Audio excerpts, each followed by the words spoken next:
अगर आप किसी भी कॉम्पिटिटिव एग्जाम की तैयारी कर रहे हो तो आपके लिए ऑनलाइन बहुत सारा मटेरियल ऑलरेडी अवेलेबल है। लेकिन ये मटेरियल दो तरीके के होते हैं, एक वो जो आपको आपके गोल तक लेकर जाता है और दूसरा वो जो आपको वहीं पर गोल गोल गोल गोल घुमाता रहता है। तो डिपेंड आप पर करता है कि आपको कौन सा मटेरियल चूज करना है। एमएम एकेडमी ऐप ये एक ऐसा प्लेटफॉर्म है जहां पर आपको हाईएस्ट क्वालिटी कंटेंट के जो वीडियोस है वो देखने को मिलेंगे, जहां पर मेरे द्वारा बहुत सारे कोर्सेज आपके लिए लाए जा रहे हैं। जैसे कि मॉडर्न हिस्ट्री का कोर्स ऑलरेडी कंप्लीटली अवेलेबल है, उसी के साथ साथ पॉलिटी का कोर्स चल रहा है, एथिक्स का कोर्स चल रहा है, करंट अफेयर का कोर्स चल रहा है और आने वाले दिनों में और भी सारे कोर्सेज जो है जैसे कि ज्योग्राफी, इकोनॉमी, एनवायरमेंट, बहुत सारे कोर्सेज आपके लिए आने वाले हैं और ये कोर्सेज हाईएस्ट क्वालिटी के रहेंगे जो आपको आपकी प्रिपरेशन में काफी ज्यादा हेल्प करेंगे। तो आप एमएम एकेडमी ऐप को डाउनलोड कीजिए और जो डेमो लेक्चर्स है उन्हें एक बार देखिए। उसी के साथ साथ आपको प्रिपरेशन में हेल्प करने के लिए जो पीडीएफ है वो भी अवेलेबल रहेगी, जहां से आप रिवाइज कर सकते हो, क्योंकि रिवीजन ये बहुत ज्यादा इंपॉर्टेंट होती है। और एमएम एकेडमी ऐप ये पहला प्लेटफॉर्म है जहां पर स्टूडेंट्स के साथ इंडिविजुअली मैं लाइव इंटरेक्ट करता हूं, जहां पर उनके जितने भी डाउट्स होंगे, भले वो एकेडमिक हो या पर्सनल हो, वो सब मैं सॉल्व करता हूं। तो जल्द से जल्द डाउनलोड कीजिए एमएम एकेडमी ऐप और वीडियोस को एंजॉय कीजिए। जय हिंद दोस्तों, स्वागत है आप सभी का इस वीडियो में। आज हम 5 जून का जो एनालिसिस है वो देखने वाले हैं। काफ़ी इंटरेस्टिंग आर्टिकल्स है, चलिए शुरू करते हैं। इस वीडियो को आपके सामने प्रेझेंट करूंगा मैं मयूर मुख। तर STI PSO आणि ASO साठी नवीन बॅच सुरू होणार आहे अनअकॅडमीवर विजय पथ या नावाची। तर कॉम्प्रिहेन्सिव्ह फंडामेंटल बॅच इथे तुम्हाला बघायला मिळणार आहे, जिथे सगळे जे सब्जेक्ट्स आहे, जसं पॉलिटी असो, इकॉनॉमिक्स असो, CSAT असो, हिस्ट्री असो, जनरल सायन्स, एन्व्हायरमेंट असो, कुठलेही सब्जेक्ट्स असो, तुमचे पूर्ण कव्हर होऊन जाणार आणि तुम्हाला जे राज्यसेवा एक्झाम होणार आहे त्यासाठी खूप जास्त हेल्प मिळणार आहे। माझीसुद्धा एक नवीन बॅच सुरू होणार आहे आणि त्या बॅचमध्ये सुद्धा तुम्ही एनरोल करू शकता। तर जर तुम्हाला विजय पथ या बॅचमध्ये एनरोल करायचं आहे, ज्यामध्ये तुम्हाला खूप फायदा मिळेल आणि त्याचबरोबर माझे जे लेक्चर्स आहे, माझे लेक्चर्स ऑलरेडी सुरू आहे अनअकॅडमीवर, ते सुद्धा तुम्ही एन्जॉय करू शकता। मी करंट अफेअर्सवर खूप सारे कोर्सेस आणलेले आहे आणि पुढे सुद्धा खूप सारे कोर्सेस जे आहे ते येणार आहे। तर जे तुम्हाला कोर्सेस एन्जॉय करायचे असेल तर तुम्हाला लवकरात लवकर सबस्क्रिप्शन घ्या अनअकॅडमीचं, जिथे तुम्हाला जे EMI ऑप्शन आहे ते सुद्धा अवेलेबल असणार आहे। तर EMI ऑप्शन सोबत तुम्ही इथे करू शकता आणि तुम्हाला कोड कुठला वापरायचा आहे, MMBEAN हा कोड वापरून तुम्ही जे सबस्क्रिप्शन आहे ते घेऊ शकता 10% डिस्काउंटवर। तर EMIचा सुद्धा no cost EMI option available आहे आणि बरेचसे जे ऑप्शन्स आहेत तुम्हाला वेगवेगळे तिथे बघायला मिळेल। तर लवकरात लवकर सबस्क्रिप्शन घ्या अनअकॅडमीचं आणि विजय पथ आहे ती बॅचमध्ये एनरोल करा। सबसे पहले मैप बेस्ड एक्सरसाइज देखते हैं। तो यहाँ पर ये कंट्री कौन सी ये आपको बताना है, क्योंकि आज इसके बारे में हम काफ़ी डिटेल में देखने वाले हैं। तो इसलिए जल्द से जल्द इसके रिगार्डिंग आप इन्फॉर्मेशन जो है वो लिखने की कोशिश कीजिए कमेंट सेक्शन में और फिर वीडियो को रिज्यूम कीजिए। आप मुझे फेसबुक, इंस्टाग्राम पर भी फॉलो कर सकते हो। PDF और वीडियो अपडेट्स के लिए आप मुझे टेलीग्राम पर फॉलो कर सकते हो, लिंक सभी की डिस्क्रिप्शन में दी हुई है। तो आइए यहाँ पर हम बात करते हैं मोदी मॉरिसन। अब देखिए, जो इंडिया और ऑस्ट्रेलिया है इनके बीच में एक वर्चुअल समिट हुई है। तो ये जो वर्चुअल समिट है इसमें काफ़ी सारी चीज़ों पर बात हुई है, जैसे कि डेमोक्रेसी, डिफेंस, डायस्पोरा, दोस्ती, काफ़ी सारी चीज़ों के बारे में बात हुई है और डिटेल में हम इस चीज़ को कवर करेंगे। उसी के साथ साथ कल एक आर्टिकल था अ मिडिल पावर मूवमेंट, ये आर्टिकल इसी से रिलेटेड है। तो ये वाले आर्टिकल को हम अच्छी तरीके से कवर करेंगे। अब देखिए, कल का जो वीडियो था उसमें मैंने ये वाला आर्टिकल नहीं कवर किया था। अब उसका कारण जो है मैं आपको बताता हूँ, लेकिन कुछ लोगों ने कमेंट सेक्शन में कहा कि जो इम्पोर्टेंट आर्टिकल है वो कवर नहीं किया जाता है, इम्पोर्टेंट आर्टिकल है ये मिस हो गया है। काफ़ी लोगों ने बहुत सारी चीज़ें भी कही। देखिए, मैं आपका नुकसान जो है वो नहीं होने दूंगा, क्योंकि बट ऑब्वियसली कि आपका नुकसान मतलब मेरा नुकसान है। इसीलिए जो भी आर्टिकल मैं छोड़ रहा हूँ इसका ये मतलब नहीं है कि मैं उसे छोड़ रहा हूँ, वो आर्टिकल जो है उसके रिगार्डिंग और एक्स्ट्रा इन्फॉर्मेशन आगे आ सकती है। तो इसीलिए उस इन्फॉर्मेशन को हम आगे कवर करेंगे होलिस्टिक व्यू में, कॉम्प्रिहेंसिव तरीके से। तो ही मज़ा आएगा ना, क्योंकि न्यूज़ चैनल थोड़ी है कि यहाँ पर मैंने आपको ब्रेकिंग न्यूज़ जो है वो दे दी कि ऐसा ऐसा ऐसा हुआ है, फिर कल और आया तो थोड़ा बहुत मैंने आपको कल फिर से बता दिया। ऐसा नहीं है, हम यहाँ पर एनालिसिस करते हैं, एनालिसिस एग्जाम पर्सपेक्टिव से करते हैं। और इसीलिए जब हमारे पास कॉम्प्रिहेंसिव डाटा आ जाता है उसके बाद एनालिसिस करने में ज़्यादा मज़ा आता है। और ये मुझे पता था कि ये इतनी बड़ी न्यूज़ है, इतनी बड़ी न्यूज़ है कि इसके रिगार्डिंग और हमें आगे देखने को मिलेगा। और इसीलिए देखिए आज पूरा पेज जो है उसके रिगार्डिंग आया है। ये इंडियन एक्सप्रेस का ही पेज मैं आपको बता रहा हूँ, कोई और पेपर का नहीं है। आज के ही न्यूज़पेपर में पूरा ये जो पेज है ये भर कर आया है। तो इसीलिए मैंने ये जो न्यूज़ आर्टिकल है ये यहाँ पर मैंने पोस्टपोन्ड की थी, कल मैंने कवर नहीं की थी और आज ये कॉम्प्रिहेंसिव तरीके से मैं कवर कर रहा हूँ। इसलिए आपको निश्चिंत रहना है, कोई भी आर्टिकल अगर मैं नहीं ले रहा हूँ इसका ये मतलब नहीं कि आर्टिकल छोड़ रहा हूँ, क्योंकि कंटिन्यूसली अभी मैं अब देखोगे तो इकोनॉमी से रिलेटेड जो आर्टिकल्स है हमने काफ़ी सारी चीज़ें ऑलरेडी कवर की हुई है। अभी जो इकोनॉमी से रिलेटेड आर्टिकल्स आते हैं वो हम शॉर्ट में देखते हैं या फिर नहीं देखते हैं, क्योंकि ये कंटिन्यूसली चलते रहने वाला है ना। तो इसलिए जो भी इंपॉर्टेंट चेंजेस होते हैं वो मैं कवर करता ही हूँ। तो इसलिए आपको निश्चिंत रहना है, सारी चीज़ें कवर हो जाएगी। और मैं आपको गारंटी देता हूँ कि इंडियन एक्सप्रेस और उसी के साथ साथ जो कौन बनेगा आईएएस सीरीज़ है जो आपको एमएम एकेडमी ऐप पर देखने को मिलेगी, ये अगर आप कवर करते हो तो आपका करंट अफेयर जो है काफ़ी अच्छी तरीके से कवर हो जाएगा, यूपीएससी स्टेट पीएससी पर्सपेक्टिव से मैं बोल रहा हूँ। ठीक है, तो इसलिए आपको निश्चिंत रहना है, बिल्कुल भी टेंशन लेने की ज़रूरत नहीं है। और इसीलिए एमएम एकेडमी अगर आप करते हो तो आपको करंट अफेयर के साथ साथ बाकी भी जो चीज़ें हैं वो भी मिलने वाली है। तो इसलिए जल्द से जल्द अगर आपने डाउनलोड नहीं किया है तो जल्द से जल्द डाउनलोड कीजिए, और आपको एकदम कम इसमें इतनी अच्छी डील जो है वहाँ पर मिल रही है। तो खैर यहाँ पर मैं जो आपको बता रहा था कि आपको यहाँ पर सिर्फ भरोसा रखना है। आप देख रहे हो ना, तो देख रहे हो तो भरोसा रखिए कि सब कुछ यहाँ पर कवर होगा। कुछ नहीं कवर हो रहा है, अब मैं हर इसमें थोड़ी बताते फिरूंगा यार कि ये जो चीज़ है ये आगे आने वाली है, ये हम देखेंगे, ऐसा नहीं होता है। आगे आता है तो अपने आप वो हम कवर करते ही है। और आज जो हम ये डील देखने वाले हैं इसमें हम ऑस्ट्रेलिया के जो हिस्टोरिक रिलेशंस रहे इंडिया के साथ वो भी कवर करेंगे। तो कॉम्प्रिहेंसिव तरीके से सब कुछ यहाँ पर कवर होने वाला है। उसी के साथ एक्सप्लेन सेक्शन अगर हम देखते हैं, अब देखिए जो ब्लैक एंड व्हाइट का है ये हमने एक बार देख लिया है ना। मतलब क्या होता है कि हमने 2 बार मैक्सिमम देखना चाहिए किसी भी चीज़ को। यहाँ पर हमने एक बार देख लिया है, अब इसमें कॉम्प्रिहेंसिव तरीके से और कोई एक्स्ट्रा इन्फॉर्मेशन ऐड होगी तब हम वो और देखेंगे, है ना। तो इस तरीके से यहाँ पर ये वाला अगर आप आर्टिकल देखोगे एमएसएमई के बारे में बात की गई है। अब ये जो चीज़ें होती है ये क्यों इंपॉर्टेंट होती है, क्योंकि इसमें पॉइंट वाइज दिया गया है, 4 पॉइंट दिए गए हैं कि इतना इन्फ्यूजन करने के बाद भी जो एमएसएमई है उसके लिए सरकार ने इतना इन्फ्यूजन किया है ना, फिर भी यहाँ पर एमएसएमई जो है वो बढ़ेगी या नहीं, ये अभी भी प्रॉब्लमेटिक चीज़ है। तो इसके रिगार्डिंग 4 पॉइंट्स दिए गए हैं कि क्यों हमें ऐसा देखने को मिलता है। तो ये 4 पॉइंट्स हम अच्छी तरीके से देखेंगे, जिससे कि क्या होगा, जो भी आपने इकोनॉमी के नोट्स बनाए होंगे उसमें आप ये 4 पॉइंट और ऐड कर सकते हो। और कोई भी आंसर राइटिंग के लिए मैं बोल रहा हूँ, किसी भी आंसर राइटिंग के लिए अगर आपको मेंस में आंसर राइटिंग करना है तो आपको ढांचा जो है वो बनाकर रखना पड़ता है, जिसमें आपकी जो बॉडी है वो सेम रहेगी ऑलमोस्ट। ऐसा नहीं है कि हर एक वर्ड सेम रहेगा, सेम इन द सेंस एक स्ट्रक्चर होता है। तो ये सेम स्ट्रक्चर आपको देखने को मिलेगा अगर इकोनॉमी पर्सपेक्टिव से इस टॉपिक पे आता है। तो मैं आपको बताऊंगा जो एमएम एकेडमी ऐप है उस पर आंसर राइटिंग जब हम सीरीज लेंगे उसमें मैं आपको बताऊंगा किस तरीके से एक ढांचा, क्योंकि देखिए इतने सारे क्वेश्चन होते हैं मेंस में, सब अगर आप याद रखोगे तो प्रॉब्लम हो जाएगा। एक ढांचा हमें बनाकर रखना पड़ता है, वो ढांचा इंट्रोडक्शन आप हर जगह वो ढांचा इस्तेमाल कर सकते हो। फिर बॉडी में जो भी चेंजेस है, जो भी फैक्चुअल इंफॉर्मेशन आपको उस बारे में पता है वो सब डाल के आप कर सकते हो। कंक्लूजन का भी ढांचा बना हुआ होता है कि ये फैक्टर जो है आपको वहां पर देखने को मिलेंगे। फॉर एग्जाम्पल एग्रीकल्चर, फार्मर की इनकम अगर 2022 तक डबल करना है तो उसके जो हमें कंक्लूजन में जो पॉइंट्स देखने को मिलते हैं वही रहेंगे, है ना, कि भाई इस तरीके से बढ़ाना है। और फिर अगर क्वेश्चन इस तरीके से आता है कि फार्मर जो है उनकी हालत हमें कैसे बढ़ानी है, तो उसमें भी सेम कंक्लूजन हमें देखने को मिलेगा। तो इस तरीके से एक ढांचा जो है हमें बनाना पड़ता है, वो मैं आपको अच्छे तरीके से बता दूंगा एमएम एकेडमी ऐप पर। चलिए, तो यहाँ पर जब हम देखते हैं तो ये वाला देखेंगे, उसके बाद एडिटोरियल पेज, आइडियाज पेज जब हम देखते हैं तो इसमें ये वाला आर्टिकल जो है एजेंडा फॉर G12। अब देखिए यहाँ पर डोनाल्ड ट्रम्प जो है उसके रिगार्डिंग हमने देखा है G7 समिट को उसको बढ़ाना है, G7 को उसको बढ़ाना है, अब G12 करना है, उसमें कौन कौन सी कंट्रीज है। तो ये वाला जो है संजय बारू ने लिखा हुआ है, काफ़ी इंपॉर्टेंट और इंटरेस्टिंग आर्टिकल है। उसी के साथ साथ यहाँ पर जो है बात की गई माइग्रेंट्स की। माइग्रेंट जो है नॉमेनक्लेचर जो हम यहाँ पर दे रहे हैं कि माइग्रेंट वर्कर है जो वहाँ पर अपने घर पर रिटर्न आ रहे हैं। भैया ये तो हिंदुस्तान है, इंडिया है, भारत है ना। यहाँ पर भारत में हर इंसान को आज़ादी है कि वो कहीं भी जा सकता है और पूरा भारत उसका है। तो ऐसे सिनारियो में आप माइग्रेंट जो है ये क्यों कह रहे हो। जो गेस्ट है, कुछ साउथ इंडियन स्टेट्स है जो कि बोलते हैं कि गेस्ट जो है वो हमारे इसमें आ रहे हैं, फिर वो गेस्ट जो है अपने घर पर चले जाएंगे। तो ये जो गेस्ट हम इस्तेमाल कर रहे हैं ये क्यों कर रहे हैं, इससे क्या होता है, इससे डाइवर्जेंस क्रिएट होता है।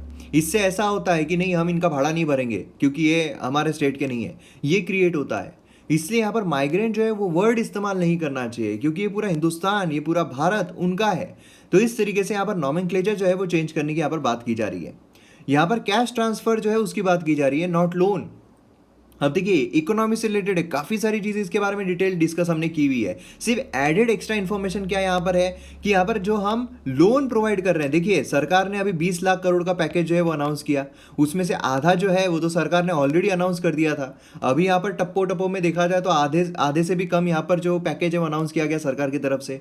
अब ऐसे सिनारियों में अगर आप देखो तो हमें देखने को मिलता है कि यहाँ पर ज़्यादातर लोन जो है वो प्रोवाइड किए गए हैं, है ना, लोन प्रोवाइड किए गए कि भैया आपको रिपे करना पड़ेगा। अब लोन हम कब लेते हैं, आप खुद से पूछ के देखिए, लोन का आप कब लोगे, जब आपको कोई ना कोई चीज़ खरीदनी है, सही बात है, या फिर कोई ना कोई चीज़ को एक्सपांड करना है, सही बात है। ऐसे तो बेमतलब नहीं ले लोगे कि भाई घर पे मेरे पास पैसे पड़े नहीं है, घर पे एक भी रुपया नहीं है तो हम लोन ले लेते हैं, हाँ हाँ मेरे घर पे अब 1 लाख रुपए दिख रहे हैं, ऐसा तो होगा नहीं। तो यहाँ पर क्या है, जब भी हम लोन लेते हैं तो हम कंजम्पशन के लिए लेते हैं और लोन को रीपे करना पड़ता है। ऐसे सिनारियों में हम अगर देखें तो बहुत सारी जगहों पर जब यहाँ पर डिमांड जो है वही इंक्रीज नहीं हो पा रही है, जब लोग कंज्यूम ही नहीं कर रहे हैं तो फिर लोन लेंगे ही क्यों। तो इसलिए ऐसे सिनारियों में यहाँ पर लोन जो है देना सही नहीं है, बल्कि कैश ट्रांसफ़र जो है यहाँ पर किया जाना चाहिए कि भाई हम लोगों को कैश दे रहे हैं, सीधा कैश जो है वो बांट रहे हैं कि ये लो भैया सीधा पैसा जो है तुम ले लो और जो जहाँ खर्च करना है करो, जिससे कि क्या होगा, यहाँ पर लोग के हाथ में पैसा आएगा तो लोग ज़्यादा खर्च करेंगे, जिससे कि कंजम्पशन बढ़ेगा। लोन देने से यहाँ पर कंजम्पशन इंक्रीज होने वाला नहीं है, ऐसा यहाँ पर बात की जा रही है। उसी के साथ साथ यहाँ पर ये वाला आप आर्टिकल देखोगे तो लोकस जो है उसके रिगार्डिंग लॉस के बारे में बात की जा रही है। बहुत सारे लोग जो है फार्म में अगर देखोगे आप तो वो जो ढोल वगैरह वो सब होता है उससे यहाँ पर लोकस को हटा रहे हैं। लोकस के बारे में 3 लेक्चर्स में हमने देखा है। ये वाला आर्टिकल जो है, ये वाला आर्टिकल फ्रीडम टू क्रिटिसाइज, यहाँ पर जो बार काउंसिल ऑफ इंडिया उसके बारे में आर्टिकल बात कर रहा है। अब ये वाला आर्टिकल मैं पोस्टपोन कर रहा हूँ, बता रहा हूँ मैं सीधा आपको, नहीं तो फिर और ये वाला आर्टिकल इंपॉर्टेंट है आप छोड़ रहे हो। ये वाला आर्टिकल मैं पोस्टपोन कर रहा हूँ क्योंकि इस पर और एक्स्ट्रा इन्फॉर्मेशन जो है वो आने वाली है और पॉलिटी के स्टैटिक पोर्शन के साथ ये वाला आर्टिकल मैं कवर करूँगा। क्लियर है? चलिए यहाँ पर अब हम बात करते हैं जो आपने मेरे ऊपर इतने इल्ज़ाम लगाए थे तो यहाँ पर इंडिया ऑस्ट्रेलिया वर्चुअल समिट, इसके रिगार्डिंग हम पूरा डिटेल में सारी चीज़ें डिटेल में कवर करेंगे। चलिए सबसे पहले तो थोड़ा हिस्टोरिक बैकग्राउंड जान लेते हैं इंडिया और ऑस्ट्रेलिया के बारे में। इंडिया और ऑस्ट्रेलिया जो है उन्होंने यहाँ पर स्ट्रेटेजिक ट्रस्ट यहाँ पर ओवर द ईयर्स बनाया हुआ है, स्लोली और स्टेडली। ऐसा नहीं है कि यहाँ पर दोस्ती जो है एकदम बेस्ट फ्रेंड्स बन गए और उसके बाद एकदम बेस्ट दुश्मन बन गए फिर बेस्ट फ्रेंड बन गए, ऐसा यहाँ पर नहीं हुआ। तो यहाँ पर क्या हुआ है, स्टेडीली और स्लोली यहाँ पर अच्छी तरीके से रिलेशनशिप जो है वो यहाँ पर बिल्डअप किया गया है। ऑस्ट्रेलिया और इंडिया फर्स्ट टाइम उन्होंने डिप्लोमेटिक रिलेशन जो है वो कब स्थापित किए थे, प्री इंडिपेंडेंस पीरियड में, जब कॉन्सुलेट जनरल ऑफ इंडिया जो है फर्स्ट ओपन किया गया था as a trade office Sydney में 1941 में। ठीक है, तो ये देखिए जो प्रीलिम्स है उस पर्सपेक्टिव से भी काफ़ी इंपॉर्टेंट चीज़ें यहाँ पर देखने को मिल रही है। मार्च 1944 में आज़ादी के पहले ही लेफ्टिनेंट गवर्नर इविन मैके जो है उसको अपॉइंट किया गया था Australia's first high commissioner to India. At present कौन है, आज हाई कमिश्नर कौन है ना, तो आगे आपको पता चली जाएगा। तो यहाँ पर मार्च 1944 जो है यहाँ पर क्या था, फर्स्ट अपॉइंट किया गया था। इंडिया का first high commissioner to Australia arrive हुआ था कैनबेरा में इन 1945। इंडिया ऑस्ट्रेलिया रिलेशन जो है वो हिस्टोरिक लो टच हुए थे, सबसे कम चले गए थे, सबसे खराब इनके बीच में रिलेशन हमें देखने को मिली थी जब इंडियन गवर्नमेंट जो है उन्होंने न्यूक्लियर टेस्ट किया था 1998 में। और उसी के साथ साथ यहाँ पर जो ऑस्ट्रेलियन गवर्नमेंट है उन्होंने इस चीज़ का कंडेम किया था, इंक्लूडिंग यूएसए के साथ भी हमारा रिलेशन जो है उस टाइम पर बहुत ख़राब हो गए थे, सैंक्शंस भी इंडिया पर लग गए थे। 2014 की अगर हम बात करें तो इंडिया जो है उसने यहाँ पर यूरेनियम सप्लाई डील इंडिया के साथ साइन की। अब सोचिए इंडिया जो है वो एनपीटी का सिग्नेटरी नहीं है, फिर भी ऑस्ट्रेलिया ने यहाँ पर साइन किया। इसका क्या इंपॉर्टेंस देखने को मिलता है कि ऑस्ट्रेलिया को भरोसा है इंडिया पर कि ये एथिकली काम करता है ना। तो यहाँ पर क्या हमें देखने को मिला है, 2014 में इंडिया के साथ जो ऑस्ट्रेलिया के रिलेशंस थे काफ़ी अच्छे हमें देखने को मिले। अब यहाँ पर वर्चुअल समिट की हम बात करते हैं तो वर्चुअल समिट क्यों हुआ, क्योंकि पेंडेमिक चल रहा है तो यहाँ पर दोनों मिल नहीं पाए, तो एक वर्चुअल समिट यहाँ पर देखने को मिला। अब यहाँ पर बातों बातों में मोदी जी ने बोल भी दिया कि रोडीज बनोगे क्या तो ये सिर्फ मजाक के लिए, ठीक है, ऐसी कोई बातचीत नहीं हुई थी। तो यहाँ पर वर्चुअल समिट आप देख सकते हो कि यहाँ पर ये भी शर्मा रहे हैं ये चीज़ सुनकर। तो इस तरीके सारी चीज़ें हमें देखने को मिली। और उसी के साथ साथ यहाँ पर जो ऑस्ट्रेलिया जो है उनके ऑस्ट्रेलियन हाई कमिश्नर जो है इंडिया पर, तो इनका नाम जो है ये यहाँ पर हमें देखने को मिलता है बेरी। तो इन्होंने भी यहाँ पर स्टेटमेंट दिया। तो ये स्टेटमेंट जो है इतना इंपॉर्टेंट, मतलब इंपॉर्टेंट है, लेकिन वो सारे जो सेंटेंस है वो आपको ऐसा पढ़ने की ज़रूरत नहीं है, वो सब हम कवर करने वाले हैं। तो आपको क्वेश्चन जो है वो आ सकता है कि ऑस्ट्रेलियन हाई कमिश्नर जो है टू इंडिया ये कौन है, ऐसे सीधा क्वेश्चन आपको पूछा जा सकता है। चलिए अब यहाँ पर सबसे इंपॉर्टेंट चीज़ जो भी यहाँ पर डिस्कशन हुआ है वर्चुअल समिट में, तो सबसे इंपॉर्टेंट चीज़ हमें देखने को मिलती है मिलिट्री बेस की। इंडिया और ऑस्ट्रेलिया इन्होंने यहाँ पर एक्सेस जो है प्रोवाइड किया है एक दूसरे को मिलिट्री बेस के लिए। मतलब इंडिया जो है वो ऑस्ट्रेलिया का मिलिट्री बेस यूज़ कर सकता है, ऑस्ट्रेलिया जो है वो इंडिया का मिलिट्री बेस यूज़ कर सकता है। अब देखिए ऑस्ट्रेलिया जो है उसको क्या फ़ायदा है, ऑस्ट्रेलिया का इंडो पैसिफिक रीजन जो है उसमें स्ट्रेटेजिकली काफ़ी इंपॉर्टेंस जो है वो देखने को मिलता है। और अगर आप चाइना देखोगे तो दोनों का कंसर्न है, दोनों का, इंडिया का भी है और ऑस्ट्रेलिया का भी है। तो उसका जो इंडियन ओशन में जो दबदबा बढ़ रहा है, तो इसके चलते यहाँ पर ऑस्ट्रेलिया जो है वो यहाँ पर क्या चाहेगा, जो पैसिफिक रीजन है उसके लिए उसको अच्छा बेस मिल जाए। मतलब अंडमान निकोबार आइलैंड हो गया है ना, जो हमारे साउथ इंडियन स्टेट्स हो गए, वहाँ का अगर मिल जाए तो ये उसके लिए काफ़ी अच्छा रहेगा। तो यहाँ पर क्या होगा, ये जो अग्रीमेंट है ये अलाउ करता है इंडियन और ऑस्ट्रेलियन मिलिट्री शिप्स और एयरक्राफ्ट्स को कि वो रिफ्यूल कर सके, मेंटेनेंस फैसिलिटीज जो है वो एक्सेस कर सके एक दूसरे के बेस की। इंडिया जो है उसका सिमिलर पैक हमें देखने को मिलता है यूनाइटेड स्टेट्स के साथ। मोस्ट इंपॉर्टेंट चीज़ है, यूनाइटेड स्टेट्स जो है उसके साथ यहाँ पर सिमिलर पैक देखने को मिलता है। ठीक है, अब यहाँ पर आप देखोगे तो जब हम डिफेंस में आते हैं, देखिए एक्स्ट्रा इन्फॉर्मेशन यहाँ पर मैं आपको दे रहा हूँ, जब हम डिफेंस में आते हैं तो इंडिया और ऑस्ट्रेलिया जो है वो कॉमन कंसर्न चाइना का शेयर करता है, जैसे मैंने आपको बताया था। ऑस्ट्रेलिया जो है वरीड है चाइना का जो प्रेजेंस है पैसिफिक में, है ना, पैसिफिक में काफ़ी ज़्यादा प्रेजेंस उसका हमें देखने को मिल रहा है। जैसे कि अगर आप देखोगे तो साउथ चाइना सी जो है वहाँ पर भी उसका ये चल रहा है। तो बहुत ज़्यादा दबदबा, बहुत ज़्यादा डोमिनेंस जो है चाइना अपना दिखाने की कोशिश कर रहा है। इंडिया जो है वरीड है, इंडिया का जो इंक्रीजिंग एक्टिविटी है इंडियन ओशन में, तो इसलिए इंडो पैसिफिक रीजन दोनों देख लिए जाए, दोनों यहाँ पर कवर हो जाते हैं। तो ये एक बहुत अच्छी अपॉर्चुनिटी जो है वो इंडिया को मिलती है। ऑस्ट्रेलियन और इंडियन नेवीज जो है वो 2 week long bilateral maritime exercise conduct करते हैं जिसका नाम है आउस इंडेक्स। ठीक है, आउस ऑस्ट्रेलिया इंडिया, ठीक है, IND इंडिया और एक्सरसाइज। तो इस तरीके से हमें ये जो नाम है ये भी आपको कभी मैथ्स से पेन में पूछ लेते हैं। 2016 से 18 देखा जाए तो यहाँ पर आर्मी जो है कंडक्ट की है ज्वाइंट मिलिट्री एक्सरसाइज ऑस्त्रा हिंद। ठीक है, ये भी काफ़ी इंपॉर्टेंट है।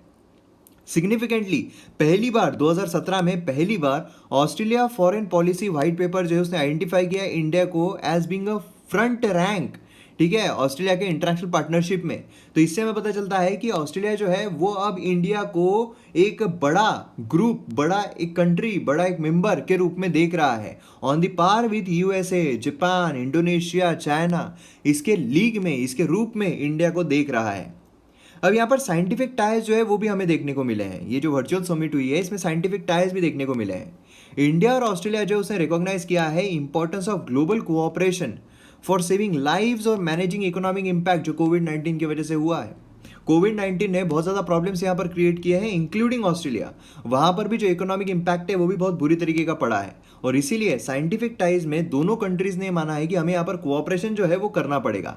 दोनों कंट्रीज जो है वो यहाँ पर तत्पर है कि वो यहाँ पर जो बेनिफिट है साइंटिफिक और मेडिकल रिसर्च के, उसी के साथ साथ जो यहाँ पर हेल्थ केयर सिस्टम है उसको स्ट्रेंथन करने के लिए, उसे डेवलप करने के लिए साथ में यहाँ पर काम कर सकते हैं। दोनों जो कंट्रीज है वो कमिटेड है new phase of Australia India strategic research fund. अब यहाँ पर Australia India strategic research fund क्यों है, जिससे कि यहाँ पर इनोवेशन जो है वो यहाँ पर प्रमोट किया जा सके कोविड-19 को ट्रीट करने के लिए।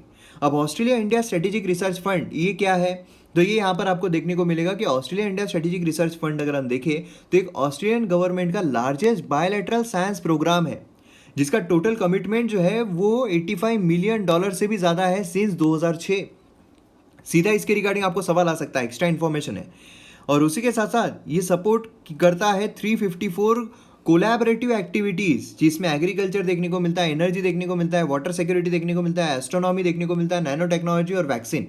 तो देखिए ये जो चीज़ है काफ़ी इंपॉर्टेंट है। सीधे सेंटेंस आपको ये दोनों स्टेटमेंट इसी तरह बोले जाएंगे कि Australia India strategic research fund के बारे में आप स्टेटमेंट दिए गए, सही स्टेटमेंट बताओ। क्लियर है। तो यहाँ पर ये जो है ये भी इनोवेशन प्रमोट करने के लिए, कोविड-19 की ट्रीटमेंट प्रमोट करने के लिए इसको यहाँ पर नए फेज में लाने की बात की गई है। उसी के साथ साथ यहाँ पर डिसाइड किया जा रहा है कि कोऑपरेटिवली काम करेंगे through out the multilateral regional mechanism, जिससे कि क्या होगा कि यहाँ पर जो क्रिटिकल हेल्थ टेक्नोलॉजी और बाकी गुड्स एंड सर्विसेज है उसका भी सप्लाई चेन जो है यहाँ पर प्रॉपर तरीके से हो सके। ऑस्ट्रेलिया जो है उसने यहाँ पर कन्वे किया है कि इंडिया जो है उसे यहाँ पर कंसिडर किया जा रहा है एज अ स्टेबल, रिलायबल और trusted supplier of high quality mineral resources to India. मतलब ये देखिए, ऑस्ट्रेलिया जो है वो मिनरल्स में काफ़ी बड़ा है, ठीक है। मिनरल्स पॉइंट ऑफ व्यू से अगर आप देखोगे तो ऑस्ट्रेलिया में काफ़ी ज़्यादा मिनरल्स देखने को मिलते हैं। उसके एक्सप्लोरेशन के लिए इंडिया को काफ़ी बेनिफिट हो सकता है, और इसीलिए यहाँ पर MOU जो है वो भी देखने को मिलता है, cooperation in the field of mining and processing of critical and strategic minerals. तो यहाँ पर ऑस्ट्रेलिया से हम मिनरल जो है वो हमारे लिए एक बहुत बड़ा बेनिफिट जो है वो हो सकता है। क्लियर है? तो दोनों साइड ने ये किया है कि टेक्नोलॉजिकल डिमांड जो भी रहेगी फ्यूचर इकोनॉमी के लिए, यहाँ पर मिनरल्स एक्सट्रैक्ट करने के लिए, वो सब हम यहाँ पर करने की कोशिश करेंगे।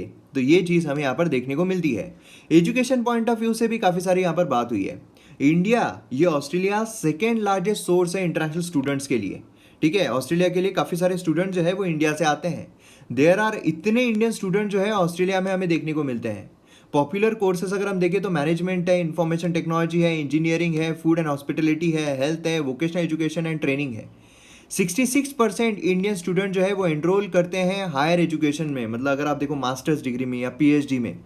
दोनों साइड जो है उन्होंने अग्री किया है कि यहाँ पर जो पार्टनरशिप है एजुकेशन में वो भी हम यहाँ पर एनहांस करेंगे through Australia India education council. इसके थ्रू हम और ज़्यादा एनहांस करेंगे, जिससे कि और ज़्यादा यहाँ पर स्टूडेंट जो है वो ले सके भाग, और उसी के साथ साथ जो स्किल है उनका यहाँ पर डेवलपमेंट हो सके। तो एजुकेशन पर्सपेक्टिव में भी काफ़ी सारी चीज़ें हमें यहाँ पर वर्चुअल समिट के थ्रू देखने को मिली है।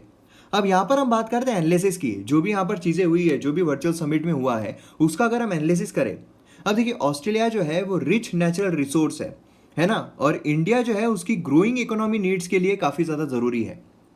मतलब यहाँ पर अगर आप देखोगे तो हमारी जो यहाँ पर ग्रोइंग नीड्स है, इकोनॉमी हमारी ग्रो होगी, तो उसकी ग्रोइंग नीड्स के लिए हमें यहाँ पर रिसोर्सेज की बहुत ज़्यादा ज़रूरत पड़ेगी। और ऑस्ट्रेलिया के पास रिच नेचुरल रिसोर्सेज है, तो बट ऑब्वियसली हमें यहाँ पर बहुत ज़्यादा फायदा होगा। उसी के साथ साथ ह्यूज रिजर्वायर जो है हायर एजुकेशन में, साइंटिफिक एंड टेक्नोलॉजिकल रिसर्च में भी हमें यहाँ पर स्ट्रेंथ देखने को मिलती है। ग्लोबल डिप्लोमेटिक एरिना में अगर देखा जाए, ऑस्ट्रेलिया जो है वो काफ़ी अच्छे तरीके से खुद को उसने पोजीशनिंग की है, काफ़ी अच्छे तरीके से। मतलब अगर आप देखोगे तो जब डोनाल्ड ट्रंप जो है वो G12 में ऑस्ट्रेलिया की बात कर रहा है, तो बट ऑब्वियसली ऑस्ट्रेलिया ने अपने आप को बहुत अच्छी पोजीशन पर रखा है। उसके जो आर्म फोर्सेस है, उसी के इंटरनेशनल कॉम्बैट वाइडली रिस्पेक्ट यहाँ पर किए जाते हैं। और यहाँ पर ऑस्ट्रेलिया अगर कोई भी सजेस्ट करता है, किसी कंट्री के रिगार्डिंग कुछ भी बोलता है, तो वो सीरियसली लिया जाता है। और इसीलिए यहाँ पर ऑस्ट्रेलिया की तरफ से UNSC के लिए यहाँ पर जो परमानेंट मेंबरशिप की बात की गई है, ये भी एक काबिल तारीफ है। ऑस्ट्रेलिया जो है उसके डीप इकोनॉमिक, पॉलिटिकल और सिक्योरिटी कनेक्शन जो है वो आसियान में देखने को मिलते हैं। और इसीलिए यहाँ पर क्या है कि हम यहाँ पर आसियान कंट्रीज जो है उनके साथ भी अच्छा कोऑपरेशन कर सकते हैं, अगर हम ऑस्ट्रेलिया के साथ अच्छा हमारा एक दबदबा जो है वो मेंटेन रहता है ना। मतलब यहाँ पर अगर आप देखोगे, ये एक दोस्त है, इसके ये बहुत सारे दोस्त लोग हैं, तो अगर हम इसके दोस्त बन जाते हैं तो ये भी अपने आप हमारे दोस्त बन जाएंगे। इस तरीके से हो जाता है। इंडियन डायस्पोरा एस्टिमेट किया जा रहा है 7 लाख के आसपास। फास्टेस्ट ग्रोइंग है ऑस्ट्रेलिया में, और यहाँ पर काफ़ी पॉजिटिव फैक्टर जो है हमारे लिए बन सकता है बायलैटरल रिलेशंस के लिए। कॉमन मेंबरशिप जो है, जैसे कि यहाँ पर G20 में कॉमन मेंबरशिप है, ईस्ट एशिया समिट में है, IORA में है, क्वाड में है, तो यहाँ पर पॉसिबिलिटी जो है काफ़ी ज़्यादा बढ़ जाती है डिप्लोमेटिक कोऑपरेशन के लिए, रीजनल और ग्लोबल इश्यूज़ पर। करंट डाउनटर्न जो है ग्लोबल इकोनॉमी में, ये यहाँ पर क्या करता है, यहाँ पर जो फुल पोटेंशियल है कमर्शियल रिलेशंस की इंडिया और ऑस्ट्रेलिया में, ये यहाँ पर रियलाइज करवाता है। मतलब यहाँ पर क्या है कि भैया अकेले से नहीं हो पाएगा, यहाँ पर हमें एक दूसरे की ज़रूरत पड़ेगी। तो ऑस्ट्रेलिया जो है उसके पास वो चीज़ें हैं जो हमें चाहिए, हमारे पास वो चीज़ें हैं जो ऑस्ट्रेलिया को चाहिए। तो इसलिए दोनों की जो रिलेशनशिप है काफ़ी ज़्यादा हाई हो सकती है, क्योंकि दोनों को यहाँ पर इकोनॉमिक ग्रोथ करना है। लेकिन यहाँ पर जो प्रॉब्लम्स है वो और ज़्यादा बढ़ते हैं। जैसे कि इश्यूज़ कौन कौन से हैं, वर्ल्ड हेल्थ ऑर्गेनाइजेशन रिफॉर्म से लेकर टू 5G टेक्नोलॉजी, जो इंटरनेशनल सोलर अलायंस है उसके स्ट्रेंथनिंग से लेकर रिजिलियंस, यहाँ पर जो क्लाइमेट चेंज है और डिजास्टर है उसके अगेंस्ट में। तो यहाँ पर क्या होता है, यहाँ पर बायलैटरल पॉलिटिकल और इंस्टीट्यूशनल एंगेजमेंट जो है यहाँ पर कुछ इंटेंसिव हो जाते हैं। क्लियर है? अब यहाँ पर आप देखोगे तो मोदी और मॉरिसन जो है ये यहाँ पर उन्होंने एक लेवल जो है काफी रेस कर दिया है एम्बिशंस का। मतलब यहाँ पर ये जो यहाँ पर एक हमें वर्चुअल समिट देखने को मिली है, इससे काफी एक बड़ा रोल जो है वो हमें देखने को मिल सकता है। दोनों जो लीडर्स है उन्होंने यहाँ पर क्या करना चाहिए, जो सिक्योरिटी एस्टेब्लिशमेंट है उसमें यहाँ पर स्ट्रेटेजिक कोऑर्डिनेशन लाना चाहिए। क्योंकि देखिए ये वाला अगर आप पट्टा देखोगे, ये पूरा रीजन, ये पूरे रीजन में जो ऑस्ट्रेलिया है उसके लिए भी काफी इंपॉर्टेंट है और इंडिया जो है उसके लिए भी काफी इंपॉर्टेंट है। और इंडिया के लिए पूरा रीजन इंपॉर्टेंट है, ऑस्ट्रेलिया के लिए पूरा रीजन इंपॉर्टेंट है। तो इसीलिए यहाँ पर स्ट्रेटेजिक टाइज अगर हम बनाते हैं प्रॉपर तरीके से, तो जो यहाँ पर चाइना अपना बिल्ड करने की कोशिश कर रहा है ये रीजन में, तो वो यहाँ पर खतरे में आ सकता है। तो इसीलिए यहाँ पर टॉप प्रायोरिटी रहनी चाहिए। उसी के साथ साथ सी लाइन जो है कम्युनिकेशन का इंडिया और पैसिफिक ओशन का, ये इंडोनेशियन आर्किपेलेगो से जाता है। अब यहाँ पर देखिए जो यहाँ पर इंडिया और ऑस्ट्रेलिया है इसके बीच में जो भी है वो यहाँ पर इंडोनेशियन आर्किपेलेगो से जा रहा है। और इसीलिए सिर्फ इन दोनों के बीच में टाइज रहना इससे ज़्यादा महत्वपूर्ण होगा कि हम इसे भी यहाँ पर शामिल कर लें। बीच में जो भी आता है अगर उसे दोस्त बना ले तो ज़्यादा बेटर रहेगा। और इसीलिए यहाँ पर अगर पॉलिटिकल कमिटमेंट जो है इंडो पैसिफिक आइडिया में अगर हमें करना है तो दिल्ली, जकार्ता, कैनबेरा, कैनबेरा मतलब ऑस्ट्रेलिया, जकार्ता मतलब इंडोनेशिया और दिल्ली मतलब इंडिया, तो ये जो है यहाँ पर साथ में मिलकर यहाँ पर शेयर कर सकते हैं एक दूसरे की चीज़ें। तो ट्रायलैटरल मेरीटाइम जो है ये यहाँ पर हम सीख कर सकते हैं। नेवल कोऑपरेशन जो है इंडोनेशिया के साथ वो हम यहाँ पर सीख कर सकते हैं। बिसाइड्स इंडोनेशिया और भी यहाँ पर पावर्स हमें देखने को मिलती है जिसके साथ रिलेशनशिप जो है वो बिल्ड की जानी चाहिए। मतलब यहाँ पर इंडिया ऑस्ट्रेलिया ने जापान के साथ भी, फ्रांस के साथ भी, ब्रिटेन के साथ भी यहाँ पर करना चाहिए। टोक्यो जो है उसके क्लोज टाइज है दिल्ली के साथ भी और ऑस्ट्रेलिया के साथ भी, मतलब इंडिया के साथ भी ऑस्ट्रेलिया के साथ भी। और उसी के साथ करंट ट्रायलैटरल डायलॉग जो है यहाँ पर एक्सपांड किया जा सकता है डिप्लोमेटिक लेवल से प्रैक्टिकल मेरीटाइम कोऑपरेशन में भी। मतलब अभी जो है हम यहाँ पर सिर्फ एक पॉलिटिकल कोऑपरेशन देखते हैं जापान के साथ, ये जो ट्रायलैटरल हमें देखने को मिल रहा है, तो हम यहाँ पर क्या कर सकते हैं, मेरीटाइम कोऑपरेशन जो है उसे भी बढ़ा सकते हैं। अगर हम फ्रांस की बात करते हैं तो यहाँ पर वेस्टर्न इंडियन ओशन जो है, साउथ पैसिफिक जो है, उसमें भी यहाँ पर बढ़ चढ़कर कोऑपरेशन जो है हम ले सकते हैं फ्रांस का। फ्रांस और ऑस्ट्रेलिया अगर आप देखो तो यहाँ पर ट्रायलैटरल अग्रीमेंट दिल्ली के साथ अगर होता है तो यहाँ पर बायलैटरल कोऑपरेशन जो है थ्री नेशन के बीच में, मतलब यहाँ पर क्या है, इंडिविजुअली फ्रांस ऑस्ट्रेलिया के साथ मिलकर पैसिफिक में काम कर सकता है, इंडिया के साथ मिलकर इंडियन ओशन में। तो इस तरीके से दोनों के साथ बायलैटरली भी, अगर ट्रायलैटरल अग्रीमेंट होता है तो बायलैटरली भी ये काफ़ी अच्छा काम जो है वो कर सकते हैं। तो ये सारी बेनिफिट्स हमें यहाँ पर देखने को मिलते हैं। तो अब मैं उम्मीद करता हूं कि यहाँ पर आपको पूरा जो पर्सपेक्टिव है वो अच्छी तरीके से समझ में आ गया होगा। तो यहाँ पर हमने कॉम्प्रहेंसिव तरीके से सारी चीज़ें जो है वो कवर करने की कोशिश की है।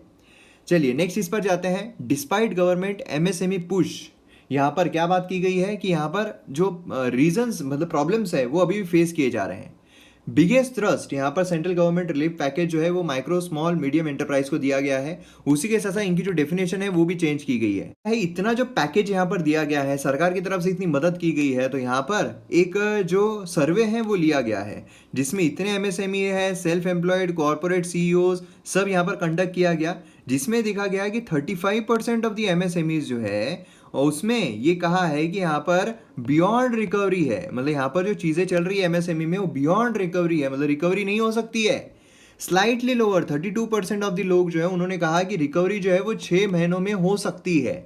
12% लोग जो है उन्होंने कहा कि रिकवरी जो है वो लेस देन 3 मंथ्स में हो सकती है। और 3% जो एमएसएमईज है उन्होंने ये कहा कि यहाँ पर अनअफेक्टेड है, मतलब यहाँ पर जिस तरीके से चीज़ें चल रही है उस तरीके से ही चल रही है। खासकर ये हमें सर्विस सेक्टर जो है उसमें देखने को मिल सकता है ना। तो ये जो चीज़ है काफ़ी ज़्यादा इंपॉर्टेंट है। अब देखिए इसके कुछ फैक्टर्स है कि क्यों यहाँ पर एमएसएमई जो है वो आगे नहीं बढ़ पा रही है। पहली चीज़ तो ये है कि ऑलरेडी ट्रबल्ड में चल रही थी, फिर उसके बाद ये पेंडेमिक आ गया। मतलब प्रॉब्लम जो है एमएसएमई सेक्टर में पहले से ही फेस किया जा रहा था, है ना। जो मैन्युफैक्चरिंग है उसका यहाँ पर प्रॉपर तरीके से हो नहीं पा रहा था, मतलब जो कंजम्पशन है वो पहले से ही नहीं हो रहा था, पहले से ही हमारे इकोनॉमी में स्लो डाउन चल रहा था, तो ये एक प्रॉब्लम था। उसी के साथ साथ गुड्स एंड सर्विस टैक्स जो है, डिमोनेटाइजेशन जो है, उसने यहाँ पर काफ़ी बुरा इंपैक्ट जो है वो डाल दिया था। उसी के साथ साथ नॉन बैंकिंग फाइनेंशियल कंपनीज जो है वो फाइनेंशियल क्रंच में आ गए थे, वो पैसे प्रोवाइड नहीं कर पा रहे थे, तो उसने भी यहाँ पर एमएसएमई को इम्पैक्ट किया था। और इसीलिए यहाँ पर इंटरनल रिजर्व हो या फिर जो डिमांड है उसकी लो विजिबिलिटी जो है वो हमें यहाँ पर देखने को मिल रही थी। तो ऑलरेडी यहाँ पर ट्रबल में चल रहे थे, ये पेंडेमिक आने की वजह से और ज़्यादा खतरे में चले गए, तो रिकवरी कैसे होगी। दूसरा यहाँ पर देखने को मिलता है फाइनेंशियल चैनल्स, ये जो है मोस्टली इनफॉर्मल है, इसलिए क्रेडिट गारंटी जो है लिमिटेड हेल्प दे पाएगी। मतलब यहाँ पर देखिए, गवर्नमेंट ने एमएसएमई पैकेज दिया है ना। यहाँ पर क्या किया है उन्होंने कि भाई लोन लो, जितना क्रेडिट गारंटी दे सके उतना हम देंगे, जितना हम कर पाएंगे उतना करेंगे। लेकिन अगर आप देखो तो यहाँ पर इनफॉर्मल ज़्यादा है। एमएसएमई में अगर आप देखो इनफॉर्मल ज़्यादा है, तो इसलिए यहाँ पर कितने लोगों को बेनिफिट मिलेगा, ये तो जो फॉर्मल इसमें है उनको बेनिफिट मिलेगा ना, और उसमें तो बहुत कम लोग देखने को मिलते हैं। और इसीलिए यहाँ पर आप देखोगे तो सिर्फ 15% से भी कम यहाँ पर जो सेक्टर्स है वो हमें इस कैटेगरी में देखने को मिलते हैं जिनको हेल्प मिलेगी। तो बाकी की अगर आप देखोगे 85% वो तो यहाँ पर दूसरे इसमें चल जाते हैं, उनको बेनिफिट वैसे ही नहीं मिलने वाला है, तो फिर इससे भी ज़्यादा फायदा फर्क जो है वो नहीं होगा। नेक्स्ट यहाँ पर आता है जो लेंडर्स है उनकी विलिंगनेस में भी अनसर्टेनिटी है। देखिए ऑलरेडी यहाँ पर जो बैंक्स है उनके प्रॉब्लम्स चल रहे हैं, बैंक्स के एनपीए बहुत ज़्यादा बढ़ रहे हैं। अब यहाँ पर क्या हो रहा है, पेंडेमिक की वजह से लोगों की और यहाँ पर खस्ता हालत हो गई है, तो मोरेटोरियम दिया गया है, तो उससे भी यहाँ पर बैंक जो है उनके पास पैसा नहीं आ पा रहा है। अब यहाँ पर क्या होगा, बैंक जो है उनको बोला जा रहा है कि बिना कोलेटरल के आपको यहाँ पर लोन प्रोवाइड करना है। भले ही सरकार 100% गारंटी दे रही है, लेकिन फिर भी बैंक जो है वो बिना मोरेटोरियम के, बिना कोलेटरल के यहाँ पर जब चीज़ें देने की कोशिश करती है तो यहाँ पर बहुत प्रॉब्लम होते हैं। पहले भी एमएसएमई जो है उसको बिना कोलेटरल के लोन जो है प्रोवाइड किए जाने की बात की जा रही थी, लेकिन फिर भी बैंक जो है वो दे रही थी क्या, नहीं दे रही थी, वो हिचकिचा रही थी। तो यही चीज़ हमें देखने को मिलती है कि जो एनबीएफसी हो या सब जगह कैश फ्लो का प्रॉब्लम चल रहा है। तो इसीलिए यहाँ पर कैश, एनबीएफसी बोलिए, बैंक बोलिए, सभी जगह, तो इसलिए यहाँ पर क्या होगा कि जब हम बात कर रहे हैं यहाँ पर कैश देने की एमएसएमईज को, तो उसमें भी अनसर्टेनिटी, अनविलिंगनेस जो है वो हमें यहाँ पर देखने को मिलेगी। नेक्स्ट यहाँ पर आता है कि लॉट ऑफ पेमेंट जो है वो पेंडिंग है, तो इसलिए क्या होता है, कॉन्फिडेंस जो है वो नहीं आ पाता है। कि मतलब क्या होगा, टोटल आउटस्टैंडिंग पेमेंट अगर हम देखें to the unit MSME sector, वो हमें 5 लाख करोड़ के ऊपर देखने को मिलता है। और larger private companies, government entities जो है वो बिग चंक इसका प्रोवाइड करते हैं। तो इसलिए क्या होगा, ये भी क्या होता है कि भैया मतलब समझ लीजिए कि एक दोस्त है, आपको उसने पैसे मांगे, बोले यार मेरे को ना 1000 रुपये की ज़रूरत है, 1000 रुपये दे दे। तो क्या किया आपने, उसको 1000 रुपये जो है वो दे दिए, ठीक है, आपसे 1000 रुपये चले गए। फिर उसके बाद क्या होता है, उसने बोला कि भैया मैं एक महीने में दे दूंगा, लेकिन उसने दिया ही नहीं। फिर उसके बाद उसने बोला कि यार मेरे को 500 रुपये की और ज़रूरत है, देता क्या। एक बार फिर से आपने ठीक है बोले, ठीक है दे देता हूँ, लेकिन अब मेरे को बोले पक्का पूरे 1500 रुपये जो है पक्का पूरे दे दूंगा मैं एक महीने में, लेकिन फिर उसने दिए ही नहीं। तो अब यहाँ पर क्या होगा, आपका जो कॉन्फिडेंस है ये टूटेगा नहीं, आपका कॉन्फिडेंस कम नहीं होते जाएगा। फिर अगर और ये आता है 500 रुपये मांगने के लिए, आप कोई ना कोई बहाना मार दोगे, है ना। तो यही चीज़ हमें यहाँ पर देखने को मिलती है। तो यही हो रहा है, पेमेंट जो है ऑलरेडी काफ़ी ज़्यादा पेंडिंग है, lot of payments are pending. तो इसीलिए क्या हो रहा है, प्रॉब्लम्स जो है और ज़्यादा यहाँ पर बढ़ रहे हैं। चलिए नेक्स्ट इस पर पढ़ते हैं, an agenda for G12। G12 जो है उसके एजेंडा की यहाँ पर बात की जा रही है। संजय बारू ने ये जो आर्टिकल है लिखा है, इसीलिए ये आर्टिकल काफ़ी ज़्यादा महत्वपूर्ण और इंटरेस्टिंग होता है। अब यहाँ पर आप देखोगे यूनाइटेड स्टेट, डोनाल्ड ट्रम्प जो है उसने बोला है कि G7 जो है उसको यहाँ पर बढ़ाना है। तो यहाँ पर थोड़ा मैं फास्ट में जाऊँगा, क्योंकि G7 कौन कौन सी कंट्रीज आती है, क्या क्या आती है, उनका क्या काम है, कब फॉर्म किया गया था, रशिया ने कब ज्वाइन किया था, रशिया ने कब छोड़ दिया था, निकाल दिया गया था एक्चुअली, अब फिर से उसको यहाँ पर इन्वाइट किया जा रहा है। तो ये सारी चीज़ें हमने ऑलरेडी कवर की हुई है। तो यहाँ पर नई चीज़ जो है वो हम जानने की कोशिश करेंगे। G7 जो है यहाँ पर क्या है, फ्री मार्केट डेमोक्रेसीज जो है उसके लिए यहाँ पर बात की जा रही है। और उसी के साथ साथ जो 1976 उसमें फॉर्म किया गया था G7, अब यहाँ पर क्या हो रहा है, ग्लोबल इकोनॉमी जो है, जो बड़ी बड़ी इकोनॉमीज है वो इसमें इंक्लूड की गई थी, लेकिन अब वो बड़ी इकोनॉमीज नहीं है। दूसरी भी अब कंट्रीज जो है, जैसे इंडिया हो गया, ऑस्ट्रेलिया हो गया, रशिया हो गया, ये भी अब बड़ी कंट्रीज, बड़ी इकोनॉमीज बनकर उभर रही है। तो अब क्या हो गया यहाँ पर कि यहाँ पर इसको बढ़ाना चाहिए। G7 जो है वो G8 बन गया था 1997 में, जब रशिया जो है उसको इनवाइट किया गया था ज्वाइन करने के लिए। लेकिन 2014 में क्या होता है, रशिया जो है उसने यहाँ पर क्रीमिया पर कब्जा कर लिया था, जिससे कि 2014 में उसको G8 से हटा दिया गया, फिर से ये G7 जो है वो बन गया था। इंडिया जो है उसको कई बार यहाँ पर इन्वाइट किया गया है कि भैया तुम आओ यहाँ पर समिट जो है वो एंजॉय करो। 2003 के बाद से G8 जो है उसने काफ़ी बार होस्ट जो है वो किया, और उसी के साथ साथ यहाँ पर इंडिया और चाइना जो है उसको यहाँ पर इन्वाइट किया। अब यहाँ पर डोनाल्ड ट्रम्प बोल रहा है कि भैया हमें G7 समिट जो है, अब यहाँ पर उसको ये मज़ा नहीं आ रहा है, इसमें कुछ एंजॉयमेंट नहीं हो रही है, अब हमको यहाँ पर G10 या G11 करना चाहिए।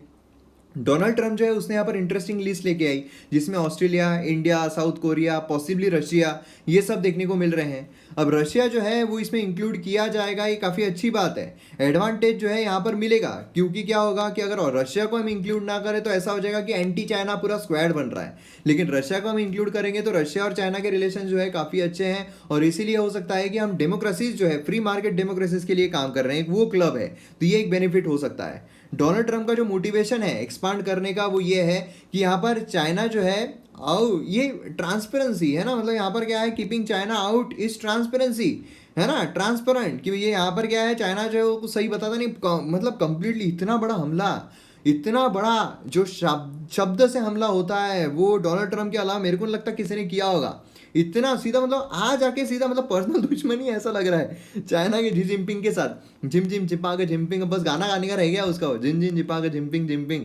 अगर यहाँ पर आप देखोगे तो चाइना जो है वो अगर आउट रहता है तो यहाँ पर क्या होगा, जो प्रेजेंट जो G20 है ना, उसमें भी यहाँ पर कोई दम जो है वो नहीं रह जाएगा। उसी के साथ साथ अगर आप देखोगे तो यहाँ पर चाइना धीरे धीरे धीरे धीरे उसको आइसोलेट भी अगर करने की कोशिश की जाए सब तरफ से, तो ऐसा हो सकता है कि बड़ी बड़ी कंपनीज, अब देखिए थोड़े ओपिनियन भी मैं आपको प्रोवाइड करता हूँ कि अगर देखिए चाइना जो है, अगर बड़ी बड़ी कंपनीज को, ठीक है, बड़ी बड़ी कंपनीज की मैं बात कर रहा हूँ जो कि चाइना में हब बनाकर बैठी हुई है, तो अगर उन्हें ऐसा लगे कि यार चाइना जो है उसको तो पूरी कंट्रीज मिलकर आइसोलेट कर रही है, उसको तो कोई भी बड़े बड़े ऑर्गेनाइजेशन में नहीं ले रहा है, बड़े बड़े इसमें नहीं ले रहा है, तो ऐसे सिनारियो में हमें उससे निकल जाना चाहिए। हो सकता है कि यहाँ पर प्रोटेक्शनिज्म आ जाए और उस पर भी सैंक्शन जो है वो लागू हो जाए।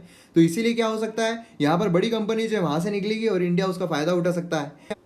तो यहाँ पर G12 अगर हम देखें तो यहाँ पर बीइंग में आ सकता है, ग्लोबल इकोनॉमिक क्राइसिस की आड़ में यहाँ पर आ सकता है, और यहाँ पर जो ग्लोबल ट्रेड जो यहाँ पर प्रॉब्लमेटिक हो रहा है, तो यहाँ पर किस तरीके से प्रोटेक्शनिज्म और पेंडेमिक के आड़ में। उसी के साथ साथ दो आइटम्स नेक्स्ट समिट एजेंडा जो है यहाँ पर ग्लोबल रिस्पॉन्स कोविड-19 पेंडेमिक, यहाँ पर प्रोटेक्शनिज्म और मर्केंटिलिज्म जो है ग्लोबल इकोनॉमिक स्लोडाउन के लिए यहाँ पर देखे जा सकते हैं।